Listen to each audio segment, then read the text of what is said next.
Greetings, and welcome to a Fireside Chat with Zany Mystic. I'm your host, Lance White. For new and old listeners, there are a few new features here at BBS Radio. First, go to www.afiresidechat.com. One is the BBS Radio Fast Chat.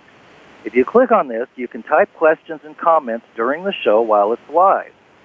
You'll also notice, if you scroll down, on the left side is an icon for iTunes. You can listen to all my recently archived shows by downloading them for free on iTunes. The book covers, from Tales of a Zany Mystic, link to Amazon Books for my book in paperback and in Kindle. Last, I've been doing this show freely on my own time for over 7 years now. December has tossed several major financial challenges my way, so I'm asking all who listen tonight for support. Please go to that same address, www.afiresidechat.com, and click on the donation button, which says, "Please support a Fireside Chat." I'm asking for your help tonight to continue bringing you the brightest lights on the planet into your lives and your homes. Tonight, my guest is James Sevan Bomar. James raises the bar for what is generally discussed by mental, spiritual, and physical advisors. Hosting the popular internet television program known as Astral Quest, he is rapidly gaining explosive recognition with his unique style and laser-like deconstruction of language, numbers, and esoteric traditions. He has coined this method as realm dynamics, a study that involves a micro-macro approach to total realization. James is currently working on a documentary titled Secret Energy while developing a Human Activation Institute. He is also the author of an excellent book, which I'm working on now, called The Code to the Matrix. You can find out more at www.astralquest.com and the main site, which I'm finding to be very informative and interesting, www.resistance2010.com. So check those out soon. Not now. Do it later. So let's welcome James to the show now. Hi, James. How are you? Oh, I'm doing great, Lance. It's definitely awesome to be on the show. How are you feeling? I'm feeling pretty good now. I had kind of an intense headache earlier, but I took a walk in nature and gave the horses some carrots that are on a nearby property. And once I was in their presence, they kind of healed my headache. So nice. Thanks for asking. It's funny because I think next year is the year of the horse, so hopefully Wow. there'll be lots of headaches healed. Yes, I think we might be heading into some headaches this next year. Don't you? Do you see that coming as well? Honestly, I don't. I seem to have a whole different forecast for humanity, especially in light of a lot of the new things that have taken place. But, I was talking about this the other day, but if we really understand that consciousness is really gradual. It's not, you really don't want something just completely coming out of the woodwork on you or, something coming out of your wall. Just right in your living room, that super flush all of a sudden before you've been prepared for something like that. So how do you prepare for the meeting of other things that don't exactly fit the encyclopedias and the storybooks of what you think to be taking place on the planet? And then obviously it would be very gradual. And I feel like, we could start off with something like 9/11. And then even before then, there was like whole 2012, the 1999 scare, the end of the world, right? And then there was 9/11, which was like a graduated version, more realistic. And then there was something like Fukushima, there was Snowden, there was Assange, right, which actually came first. And then there was Occupy, and then there was disclosure. And so realistically, if I was just standing, if I wasn't inside of it, but just kind of outside of it looking in, it would look like to me that there's this gradual process of waking up taking place on one level or another. And that obviously some of the hard knocks kind of come first. That's obviously when you're getting jarred out of your sleep. And then it gets more subtle, or how I should say, more subtle. It kind of deals with higher things and levels of spirituality later on. And then probably to relieve itself entirely, at some point. And so this is what I predict, is that at some point we're going to be over this whole, we need to ascend and we need to activate. And we're going to be, I call it the day after activation, where there's no more corrupt governments, there's no more Jesuits, there's no more all of this separation to be worried about and to be concerned about. And there is only everything at that point. And that's obviously something that I've been working on, I would say very heavy all my life, even on a subconscious level. But recently, within the last 3 years, is how to bring that kind of reality about and what kind of tools will be necessary. And I think that this is the kind of thing that you would see tackled by individuals who don't give up, that are very resilient, have strong wills in a sense of resistance in the way of immunity. Now, somewhat as a gun-toting faction zapping aliens, but something like your immune system that is keeping your body from being overrun by viruses and diseases. So what the real resistance has been working on is the planetary immunity for what we're dealing with, and then also the metamorphosis of the organism, meaning that taking the planet to another level by utilizing means that affect realities like this. Not dreams or street dreams, even for some, not illusionary, even hallucinogenic expressions that are just ideas and never really affect things. So that's what we're talking about, Lance. Like, it's a big thing, obviously, if we're going to tackle raising the entire frequency of the planetary system, which would actually equal the universe. That's the other thing. It's not, this whole task that we're dealing with, it's not just an Earth task. According to any kind of system that you look at, or especially map of the cosmos, it shows you that especially this immediate universe is what would be still dealing with the same problem that we're dealing with on Earth. And this, people may find that interesting because many people are trying to catch a ship out of here, right? Like they're done. They're like, I can't wait to get out of here and get away from them. And then they imagine that maybe it's going to be Jupiter, that they're going to be able to go to Jupiter, right? And that people are going to want them there. Like, oh, there he is, you earthling, I love you. Come, let us worship you. Because honestly, that's kind of what it sounds like. It sounds like people want to leave so they can go get appreciated somewhere else, right? But the reality is that, just like with anything, it's, if we can't even stand to be around our own kind at sometimes, and this is because our lack of uniqueness, as we call it, meaning that someone's like, lead trapeze artist at Cirque du Soleil, then they may get a dinner with the king. Or if they've done some kind of super work, like jumping out of planes from the moon, like the guy just recently did, and then landing on Earth, he may get a long night with a couple race car drivers. You see what I mean? In good conversation, right? But so what it's saying is that you have to do something amazing in order for this universe to still respond to you. So we find that maybe the same thing is going on in the immediate universe that's going on all subsequent systems, if we believe in that statement, as above, so below.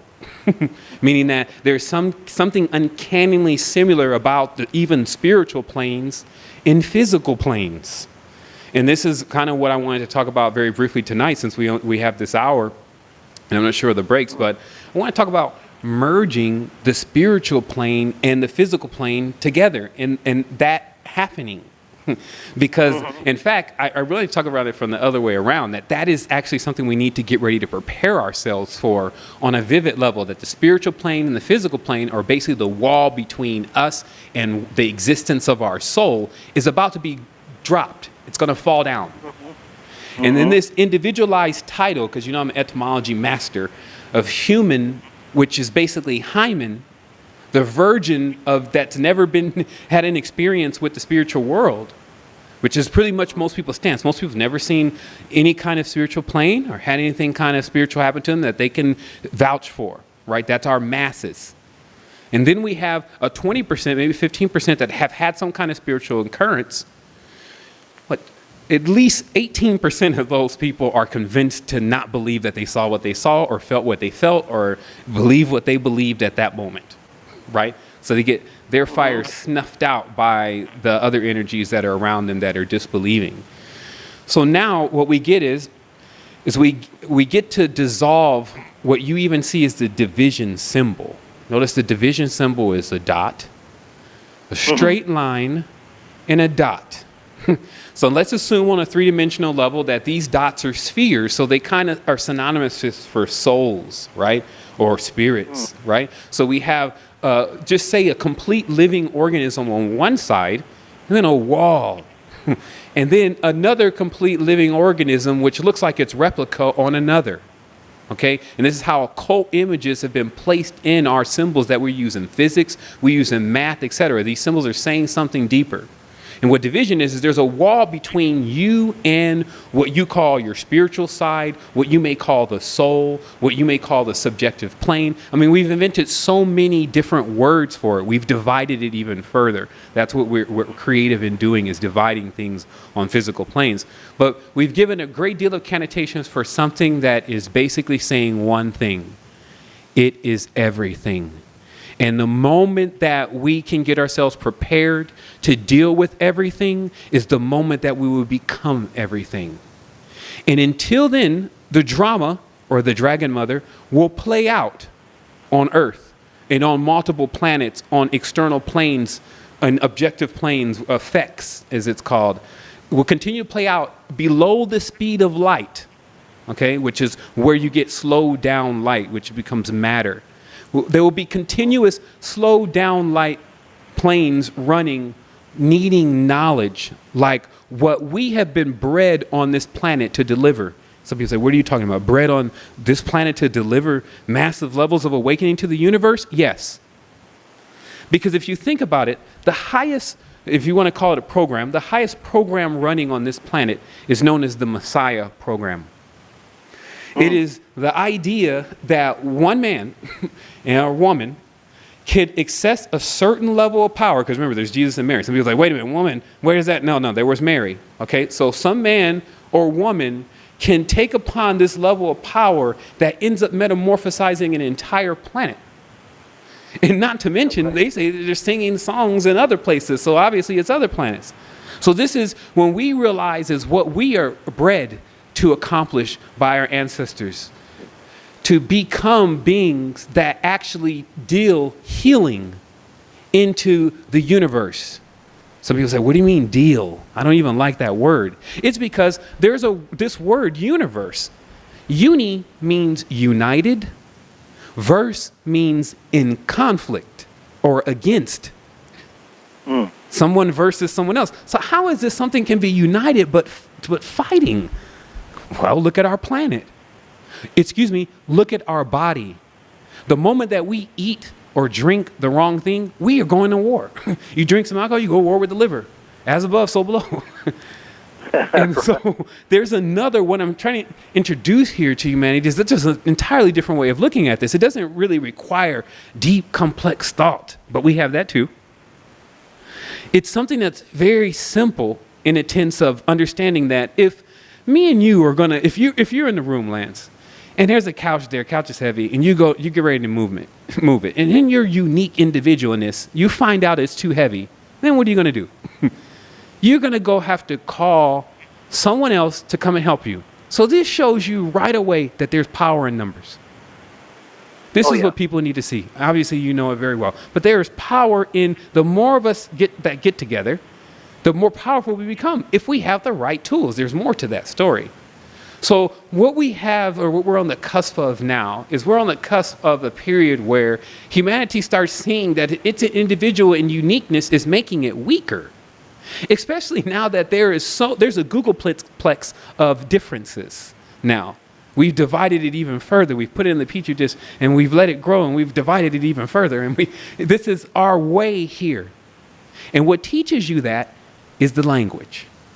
So we get to what is the code to the matrix? What is the book really about? It shows that within the English language that there is a code that is resident and that this code is programming you from left to right, which is why most the old languages are right to left, some languages up, down.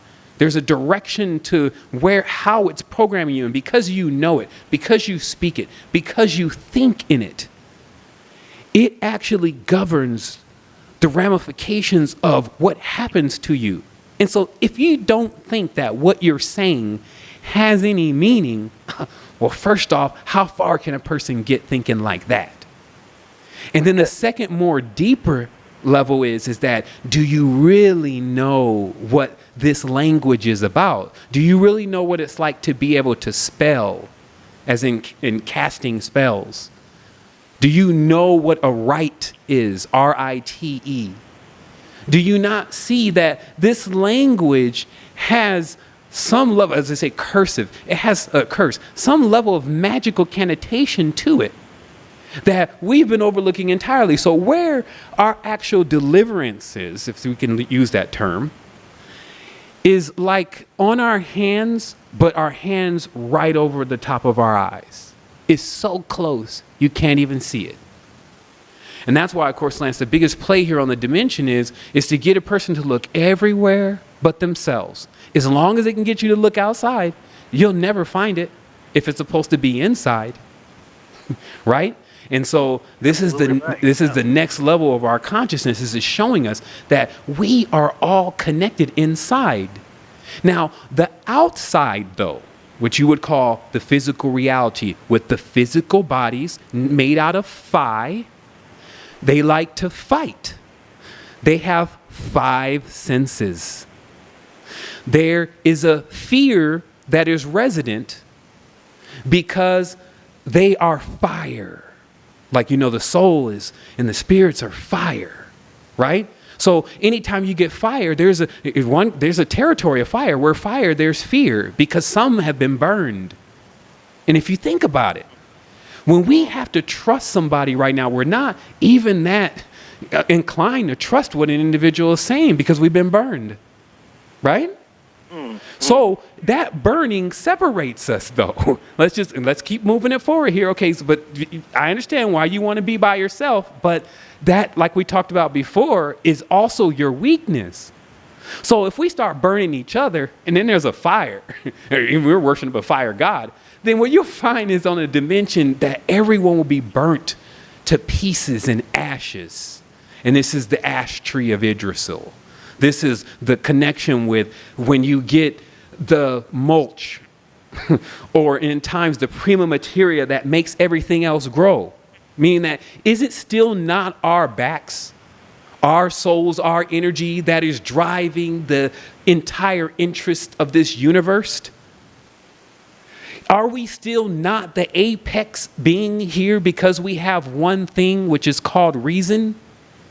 It makes us different, but it also makes us custodians. That's the riddle of the gardener or the shepherd.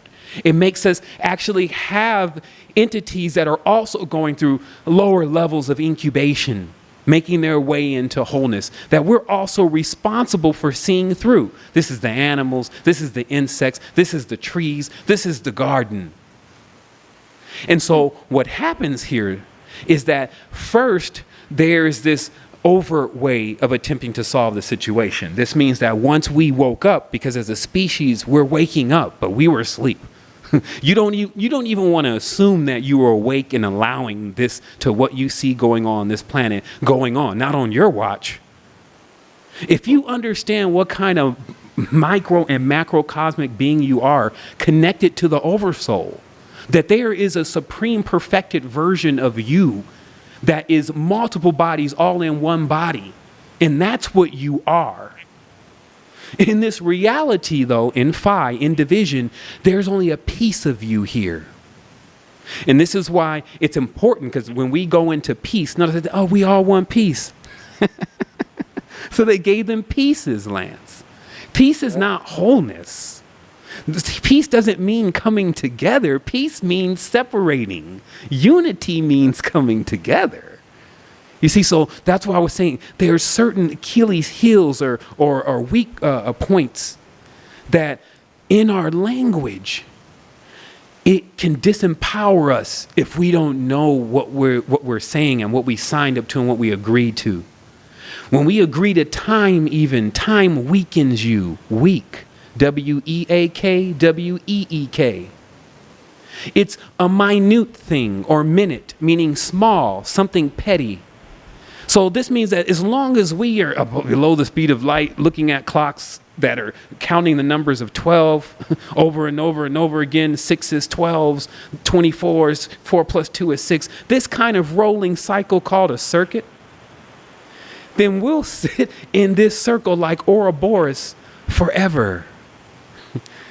And that's what we are now waking up from, is that, you know what? Forever doesn't have to be like this. It doesn't have to be some sad story of lost souls running around the spiritual plane, not even knowing that they're dead. Meaning that the last report that I got from the spiritual plane, there were so many beings there that didn't even know they died. They were still but they were still doing the same thing that they had been doing in life over and over again, and that they were in some kind of loop. Then I asked the person that was telling me that, it sounds like what you're explaining is not much different than the reality, the physical reality, because right now I see individuals having no choice but to do the same thing every single day as if they're in the loop. Right?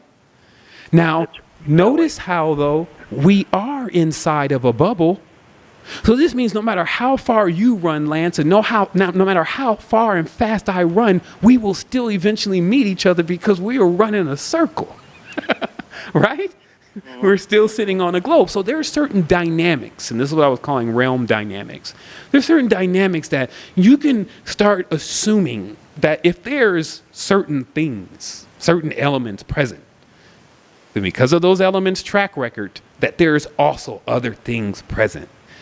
For instance, if there's a Hadron Collider on your planet, this means that there's a certain class of life form of a certain stage of intelligence present with you. Meaning that they say also when you get on the spiritual plane, because I don't want to, go into the whole telling people I've been there, but they say when you get on the spiritual plane, your rank and your status there is based on how much light you give off and how much knowledge you have. Once again, what is the difference between the spiritual plane and the physical plane? Because last time I checked, how much knowledge you have here and how much light you give off, meaning how much energy you have, also governs how far you get here. So I'm talking about two worlds that are still parallel, but one is ethereal. So I'm going to take a moment, because I've kind of shot out there. A lot of stuff was out there at once. Obviously, I'm used to dealing with a certain kind of audience, and I know some of those people are present within the audience today. Other people have to rewind it. But I want to tell people more than anything that there is a simple version of this. We made it complex. Because we divide things. Even when we have a baby, there's a half of us, half of the next person right there. Even the body that we're in, it has a female and a male side. Even the God that we worship, his name is Deuce. Deuce means two, as in dice or Zeus. You will die, meaning split in two. You see, so this is the level of what we're in. But the complexity, the sheer complexity alone allows us to account for why it's so difficult to figure out, why there's so many failures to it, why is there so much non-transparency. And it's because the complexity that has been created is a part of that wall. So now what we want to do is we want to simplify it. Because if you notice one thing, talking, they say talk is cheap. And the reason is because experience is the real teacher. Something simple, scuba diving. I go scuba diving, I come back to you, I'm explaining you everything. I'm telling you about the mask. I'm telling you about the different fish, the different colors. But will that ever be like you going scuba diving? No. So it's the same thing with this whole spiritual dynamic that I'm talking about. If you don't actually go and experience it yourself, then even this conversation it'll be boring after a while. And so what we've also bolted on to this is that we've bolted on the elements, the nobles, the ones that are still in line with the human force, palladium, ruthenium. And we've brought that kind of dynamic into what is necessary to give us the fuel that we need to repair the vehicle. And what I'm talking about is I'm talking about that alchemy kept the secret of how to repair and sustain the vehicle that we're in, called the physical body. And that by us not only ingesting, but also learning the actions and the relationships that occur within the elements, we have yet another portal to our infinite being. And again, I say another portal because some people come into the realization of the matrix, meaning that this is a womb, a place where things are cultivated, by entirely different means. Meaning not everyone has to come into the great arcana of knowledge as if they were browsing in the 5 Mile library underneath the Vatican in their astral body to be able to actually crack this thing in a certain tense of the big wake up. And so we're all coming to this awakening on different levels. We're all at different stations. But I would like humanity to feel encouraged and secure that there are beings that are on the dimension now that if this thing ever did get like it was going to start scarring up our spiritual stance from what we are projecting from here on out, then it would be moved out of the way immediately. Meaning that what you're seeing is the overall dissolution of all of the chaos, meaning that when the religions have proven themselves not to work because of their affiliations, when the governments were showing themselves not to lead because of their own moral bearing and their own vision of what they can and cannot achieve, when all of that comes to pieces, when the systems of curriculum fall as far as their 12 and 18-year structures to 6 months or 7 months in certain types of environments that are embedded with knowledge, crystals, information that can give people the energy. When the organic grid comes alive again, this means that the earth has a grid system, just like what you see in Chinese acupuncture chart.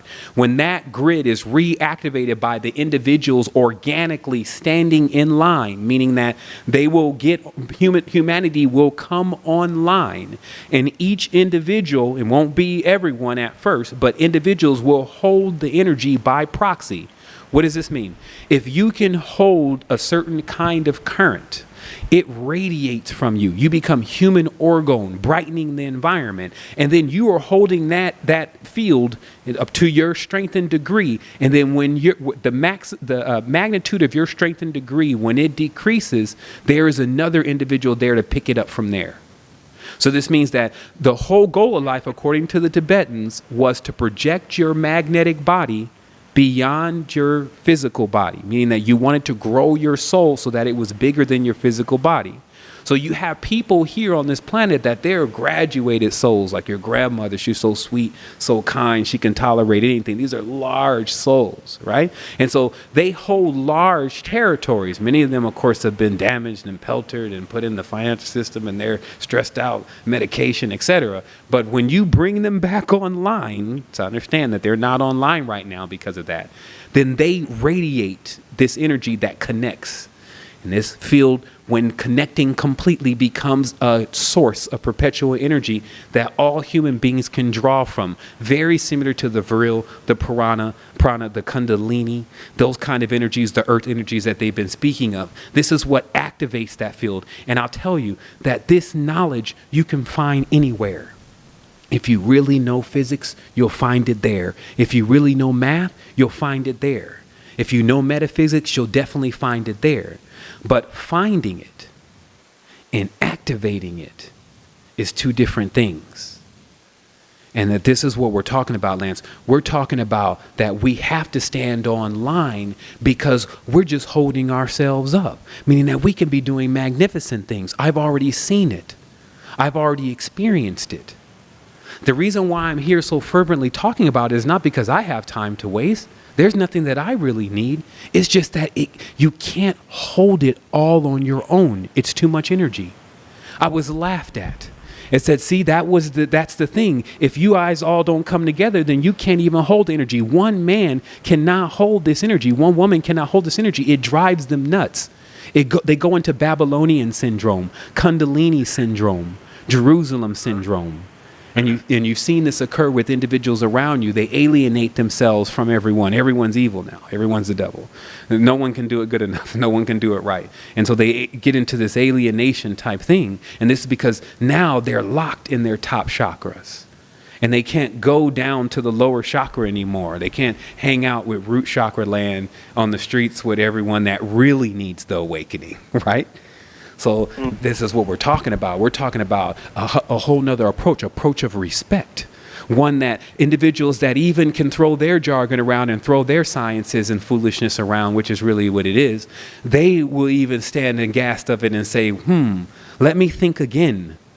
Let me recalculate. Maybe I've went in error. And then that's when the error, which means time, as in an error, it ends. Time collapses. All those standing on the outside of time, i.e. lost loved ones, dead people, as you call them, they get linked back in. They get reconnected. When the lines reconnect, let me explain to you how it was in the old days.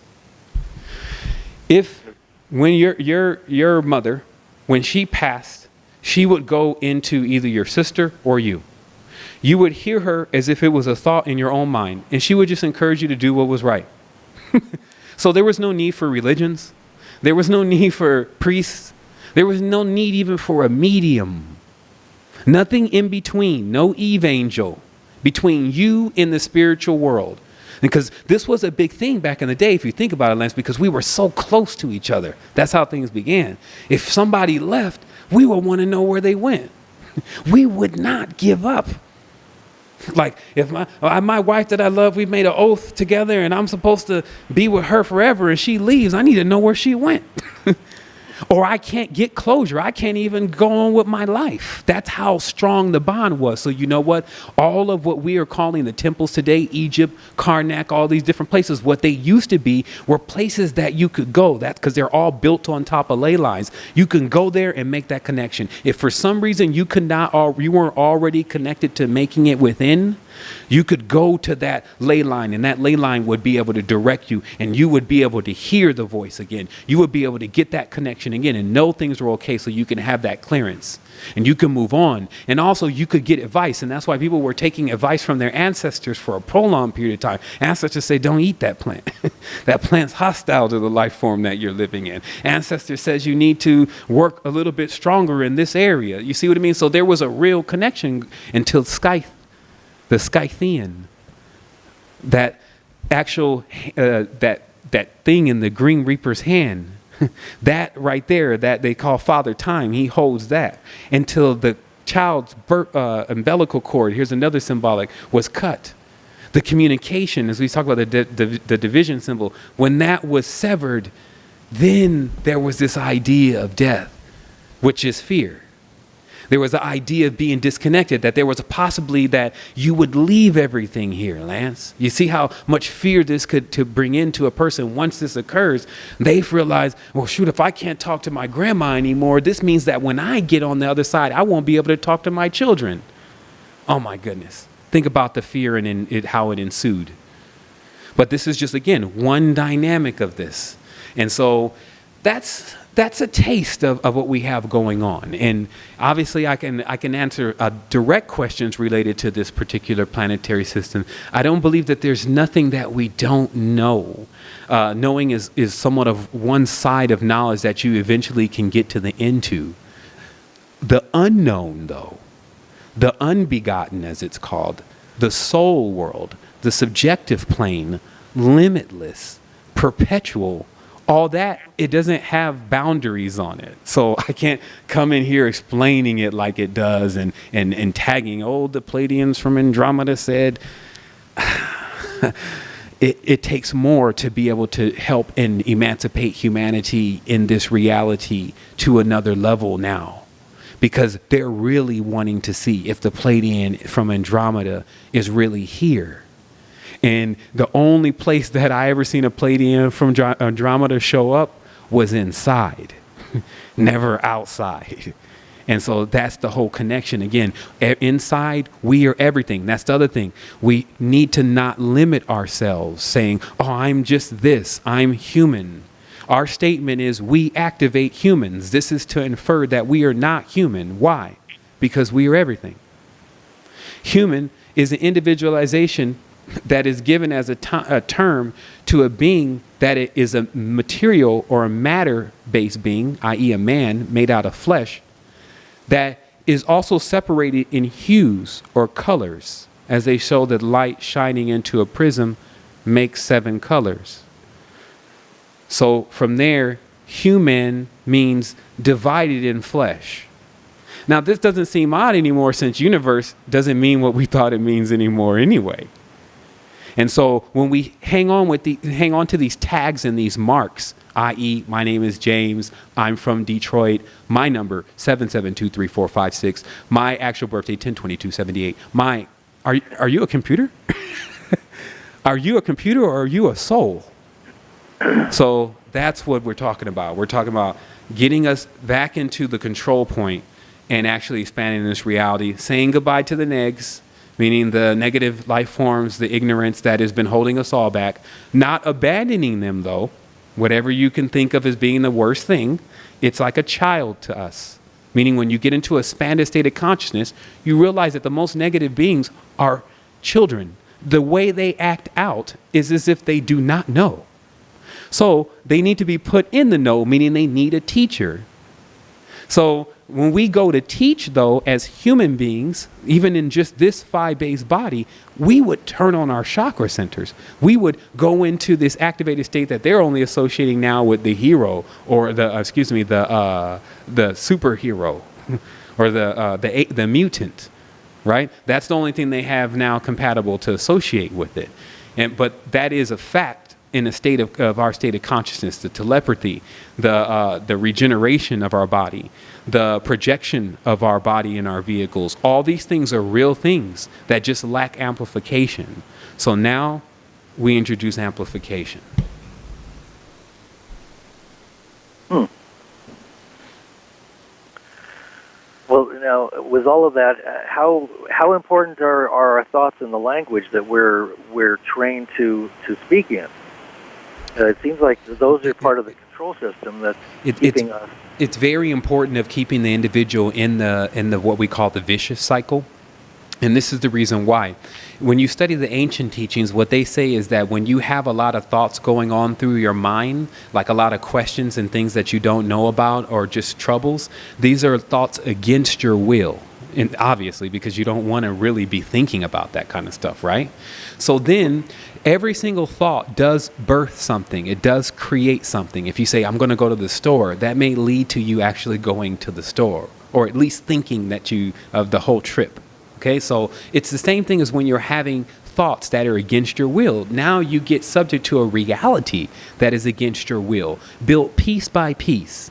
And if you want to understand the intricacy of how deep we can build, look at your dreams. The dream, you build the minute detail. The other dream the other day, I actually rolled down a hill and I rolled under this log and the cobwebs had gotten on my arm and I could feel them there. Hello. Are you like a creator or what? You're in there intricately wiring this thing almost in real time of what you're experiencing in this dream. So this is in the physical reality has a little bit more lag. And the reason why is that our language doesn't actually run smoothly because of it's Germanic, it's Gothic, it's even Nordic in many tenses. It moves like an old ruin. It's like a block. And it moves so slow and rudimentary, it's actually so cumbersome, the soul can't use it. It basically alienates the being from the soul. That's why many ancient languages, they're called fire languages. Tamil, Sanskrit, Hebrew. These are flame languages because they actually, first of all, Hebrew, when you drop it all down on itself, it makes a Sri Yantra or a Star of David. So you're looking at symbols more than symbols taken into small pieces, but then these symbols being in themselves building blocks to realities. So indeed, these languages can create things a lot more easier because they are designed to create things from the spiritual or flame world into the physical world. That's called evocation or intoning. But English, well, first of all, English or Anglish, kind of like an angel or kind of like an angle, right? So that's what their word really means. So this particular language, you only have half of it, first of all, because the founding fathers of the language were code masters. They were cipherists in a sense. They kept encrypting languages to control minds. Okay, so what they first did was they didn't release the whole language. They released to you 26 letters. Now, if you ever want to know if you happen to have half of something, divide it, times it by 2. So when you get 26 times 2, you get 54. 54, there's 54 weeks in a year.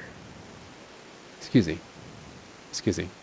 Let me get I have my math down straight, but let me make sure I'm doing this right here. So 26, okay? Because some people get the calculators. 26 times 2 is 52. Excuse me, I knew that. Something's wrong with that number. 52 weeks in a year, meaning one anu, meaning one turn.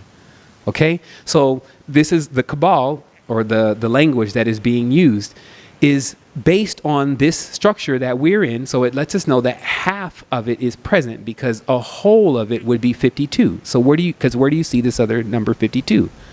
Cards, which are the tarot deck. The new tarot deck is the standard the deck of cards that we use. 52 cards come out, okay? Because there's 52 weeks in the year.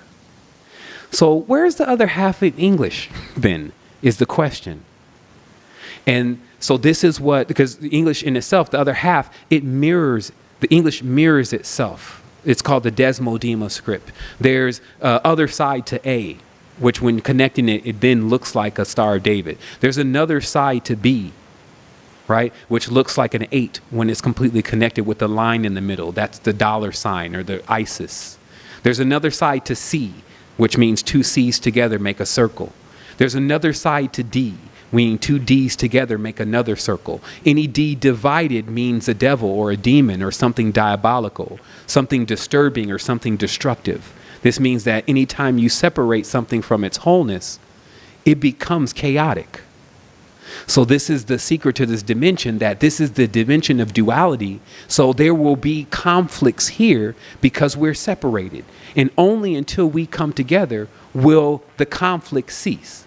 And as long as there are conflicts, there will be fear, because one will always be afraid of another coming to rape or pillage or take everything that they've been growing. So they will, in a sense, live to protect themselves, and that will keep them in the frequency of fear.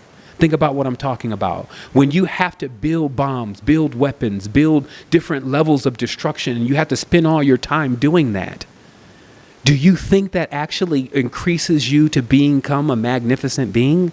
No, it depresses you, right? The depressing meaning to push you down.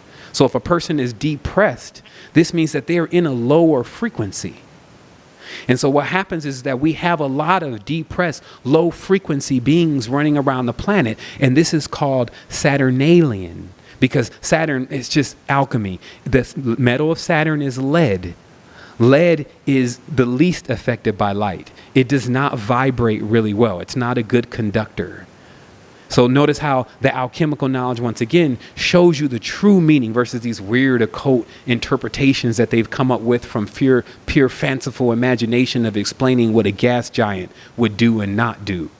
We're talking about elements here, building blocks and foundations to universes. So what's meant by Saturnalian is when you become deadened. You don't feel anymore. No more compassion. Not excited. Next. What else is there?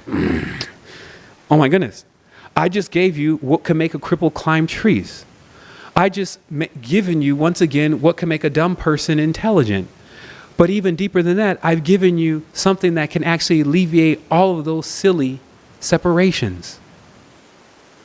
This is what we're talking about, and it's a real thing. We're talking about cleaning out the body. This means you clean out the filter step by step, all your organs. They're supposed to play a specific tone so that your vehicle is tuned up properly like the universe. That's first of all, the only way you're going to turn the vehicle on first. So that's the physical way of going at it. You have to go through the cleanse. We have the step-by-step procedures. So there goes the body. So where's next? Mind. Well, this is the biggest field that one has to go through sometime. The battlefield of Arunja was a battlefield in the mind of the individual, going back and forth about what they should and should not do. So we walk people out of the mind by introducing common sense. It's obvious, again, certain things. Together we stand. Going further, the soul. This is now a new thing for most people, but a very old thing for many of us who have soul. And this is just about a very, very simple thing here. We will go on immortally. Keeping our memories is very important, because not knowing that you were here before and you not having those experiences that you've had this life is basically making your life null and void. So the question that is put up first is that first the statement, they say that you cannot leave this world with anything that you have gained here, right? This is the whole end of Christianity. You can't take it with you. They can't bury you with all the money. You're right. But they will not bury you if you have the energy. It's a simple thing. If you invest in your body and you raise your frequency to a point where you grow your spirit to a point where it becomes conscious of the soul existence, basically you increase your magnetic field, you will be taking that with you, my friend. So this now gets us away from investing more in the market, giving them more money so they can keep grinding us into the matrix, and getting us into reinvesting into ourselves. It also came off of a simple principle that, do you know you can go and get a doctor's degree on a scholarship, right? And then go to another country and then say goodbye to the old country and get paid more there for that doctor's degree that you got in the US over there. They can never take the knowledge from you. So it's the same thing. If you graduate your spiritual degree, when you, not only while you're here, but when you leave here, it will serve you when you get to the next plane, and you will be going. The universe does not waste anything. That's why the Star of David is the recycle symbol. Look at the recycle symbol that we use today. Now, and look at it one more time. It's the Star of David. This is to show you that the universe is into recycling. It does not waste. So what we have to do is get in the know about all this, grab the wheel of the ship of yourself, sit back into the throne of your consciousness up there by the pineal gland, and get ready to take this thing collectively together, where to last time I checked, the whole excitement of it was that we didn't know. Anything that you knew, it loses its luster. We like new things, exploring. And so that's what, again, look at humanity. We're explorers. And I know we're entering the end of the conversation here, but look at our DNA. It replicates, and as it keeps expanding, as each chain of it is holding on to another chain, like holding hands, and it stretches across as a web through the abyss. The abyss in itself, think about what we're talking about. The soul world is basically untrackable. It's limitless. It has no boundaries. So we figured out a way to travel through it, just like we're speeding through space right now in a coil. We figured out a way to travel through it and sustain by basically joining together with each other and creating and bringing more things new, which is basically discovery, and then growing off of that, not choking off of oil and old ways of doing things, but going into a magnetic society where, again, it's quiet, it's efficient, and it's doing exactly what it needs to be doing, which is being present and being everything. And that's who we are. Well, I like the sound of the quiet and the silence. That's for sure. And especially when you see one of these big earth movers beating on the ground at about 8 every morning for a good 20 years of your life, right? They're developing. Yeah, it does seem that we're stuck in some kind of barbaric mindset. And so you see us breaking out of that in the near future then, yes? For sure, because these kind of concepts and ideas are very fertile. When they spread on the right ground, which is in another individual's consciousness, they actually begin to bud. And it's not something that I'm just thinking about. A great deal of us are thinking about this at the same time, but that's making something physical happen. Because that's all. Ideas are like light and energy. Light energy gets trapped in corners, coalesces, then creates a sphere, which we call a womb, and then gives birth. So what I'm saying is that the idea of our expansion is very fertile. We all want it. Some of us a little bit more than others. But as it begins to get into the minds that are the most, like, they don't have limitations. Like when I was younger, when somebody told me that I can pray to God and ask for anything I want, oh my goodness. The first thing I did is I got down and said, God, I want all the money in the world. And somewhere around 16, I had more money than I can actually spend. To me, it felt like it was all the money in the world. But unfortunately, that introduced me to the void. Meaning that actually introduced me at an early age to that money was not going to actually fix the issue, which some people are still yet to experience. Like most people just feel like money is going to solve this problem. It doesn't work, but we could use a decent amount of it. So what I'll do is I want to talk to you about something else, because I heard that there may be a chance that Fireside Chat is not able to function because there's not enough contributions, but I do have other methods for actually how to produce current.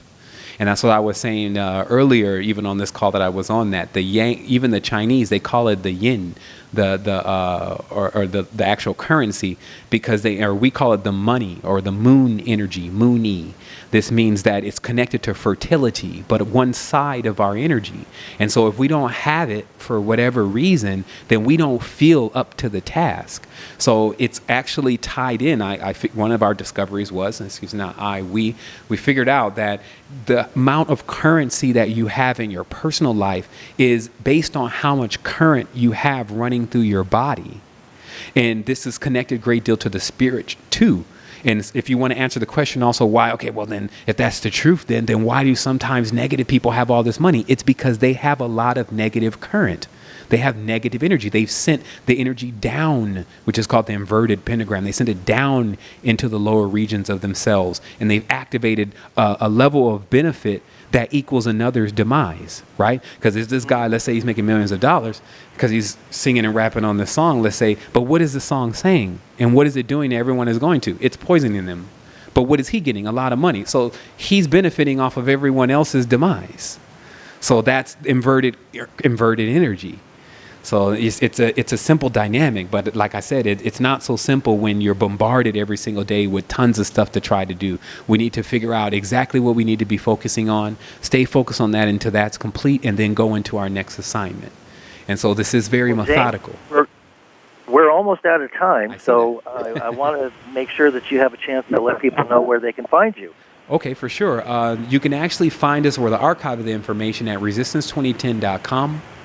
If you want to look into the supplements and different things that are able to assist you with expansion, you can go to Realm Dynamics. That's REALM Dynamics.com. You can also pick up a free copy of the book on resistance2010.com. And also that platform is absolutely free, because after all, how can you charge a person for freedom? Well, James, thank you so much for being on tonight, and happy winter solstice. It's definitely been a real one, Lance. Thanks a lot for having me on and hosting the call. All right. Good night, everybody.